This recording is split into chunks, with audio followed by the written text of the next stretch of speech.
अब तक हमने बात की थी एजेंट के बेसिक कॉन्फ़िगरेशन की। अब हम बात करेंगे कुछ एडवांस कॉन्फ़िगरेशंस की। LLM agent large language model को यूज करते हैं। अगर हमें अंडरलाइंग एलएलएम का कॉन्फ़िगरेशन एडजस्ट करना है तो हम जनरेट कंटेंट कॉन्फ़िग पैरामीटर को यूज कर सकते हैं। जनरेट कंटेंट कॉन्फ़िग एक ऑप्शनल पैरामीटर है। इसकी हेल्प से हम अंडरलाइंग एलएलएम के parameters like temperature, max output tokens, top P, top के और सेफ्टी रिलेटेड सेटिंग्स को एडजस्ट कर सकते हैं। उसके लिए हमें google.genai.types.generateContentConfig का इंस्टेंस असाइन करना होता है। तो इस एग्जांपल में हम देख सकते हैं कि हमने google.genai से टाइप्स को इंपोर्ट किया है और टाइप्स से हमने जनरेट कंटेंट कॉन्फ़िग क्लास का एक इंस्टेंस क्रिएट करके जनरेट कंटेंट कॉन्फ़िग पैरामीटर को पास कर दिया है। और यहाँ पर हमने टेम्परेचर एडजस्ट किया है, मैक्स आउटपुट टोकन्स को एडजस्ट किया है और कुछ सेफ्टी सेटिंग्स भी हमने प्रोवाइड की हैं। कई बार ऐसे सिनेरियो होते हैं जब हमें एलएलएम एजेंट से इंटरेक्ट करते टाइम इनपुट एक स्पेसिफिक फॉर्मेट में चाहिए और आउटपुट भी एक स्पेसिफिक फॉर्मेट में ही चाहिए। एडीके हमें एक ऐसा मैकेनिज्म प्रोवाइड कराता है जहां हम अपना इनपुट और आउटपुट स्कीमा डिफाइन कर सकते हैं। इनपुट स्कीमा एक ऑप्शनल पैरामीटर है। ये एक्सपेक्टेड इनपुट स्ट्रक्चर का स्कीमा डिफाइन करता है। अगर हमने अपने एलएलएम एजेंट में इनपुट स्कीमा पैरामीटर प्रोवाइड किया है तो फिर इनपुट कंटेंट जो हम अपने एजेंट को पास करते हैं वो उस स्कीमा के ही अकॉर्डिंग होना चाहिए। मल्टी एजेंट एप्लीकेशन के केस में हम चाहें तो प्रीसीडिंग एजेंट के इंस्ट्रक्शन में ये मेंशन कर सकते हैं। आउटपुट स्कीमा भी एक ऑप्शनल पैरामीटर है। अगर हम इसको सेट करते हैं तो एजेंट का फाइनल रिस्पॉन्स इस स्कीमा स्ट्रक्चर में ही होना चाहिए। अगर हमें एजेंट के फाइनल रिस्पॉन्स का टेक्स्ट कंटेंट सेशन की स्टेट डायरेक्टरी में सेव करना है तो ये काम हम आउटपुट की पैरामीटर डिफाइन करके कर सकते हैं। आउटपुट की एक ऑप्शनल पैरामीटर है। इसका यूज हम एक एजेंट के रिजल्ट को दूसरे एजेंट को पास करने में कर सकते हैं या फिर किसी वर्क फ्लो में एक स्टेप के रिजल्ट को दूसरे स्टेप के रिजल्ट में पास करने में कर सकते हैं। तो इसका भी एक एग्जांपल देख लेते हैं। अपने कैपिटल एजेंट एग्जांपल को आगे बढ़ाते हुए यहाँ पर आप देख सकते हो कि हमने आउटपुट स्कीमा को एनफोर्स किया है।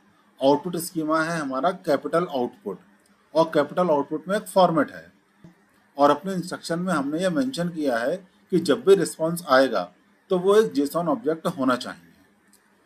और यहाँ पर आप देख सकते हो कि हमने आउटपुट की रखी है एज ए फाउंड कैपिटल, तो जहाँ पर हम रिजल्ट को स्टोर कर सकते हैं। आगे बढ़ते हैं और देखते हैं कि हम अपने एजेंट में कॉन्टेक्स्ट को कैसे मैनेज कर सकते हैं। तो हमारा अगला पैरामीटर है इंक्लूड कंटेंट्स। यह पैरामीटर यह कंट्रोल करता है कि हमारा एजेंट प्रायर कॉन्वर्सेशन हिस्ट्री को रिसीव करता है या नहीं। यह एक ऑप्शनल पैरामीटर है। इसमें दो ऑप्शन हैं, पहला ऑप्शन है डिफॉल्ट और दूसरा नन। तो बाय डिफॉल्ट हमारा agent relevant prior conversation history को रिसीव करता है, बट अगर हम नन स्पेसिफाई करते हैं तो इसका मतलब ये है कि एजेंट कोई प्रायर कंटेंट रिसीव नहीं करता है।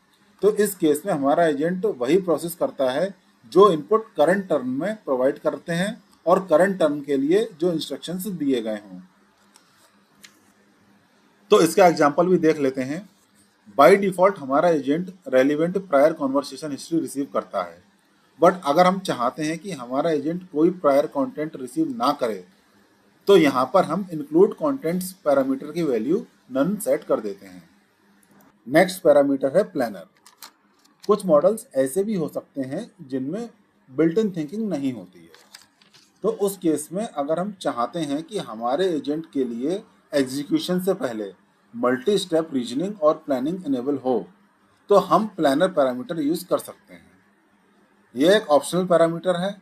जब इस पैरामीटर को हम सेट करते हैं तो यह एक बेस प्लानर इंस्टेंस हमारे एलएलएम एजेंट में असाइन कर देता है।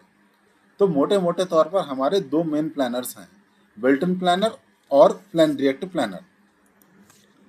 बिल्ट इन प्लानर हमारे एजेंट के अंडरलाइंग मॉडल की बिल्ट इन प्लानिंग कैपेबिलिटीज को यूज करता है।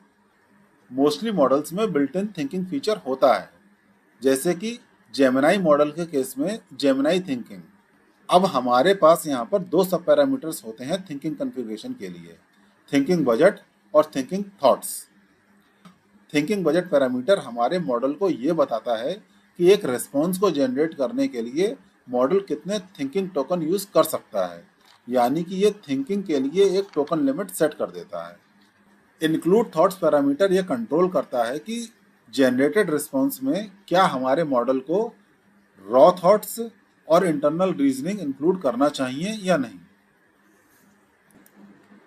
तो इस एग्जांपल में हम देख सकते हैं कि हम बिल्ट इन प्लानर को यूज़ कर रहे हैं और हमने एक लिमिट सेट कर दी है कि ये मॉडल कितने थिंकिंग टोकन्स को यूज़ कर सकता है, और हमने ये भी इंश्योर किया है कि ये मॉडल अपने रिस्पॉन्स में रॉ थॉट्स और इंटरनल रीजनिंग को भी इंक्लूड करेगा।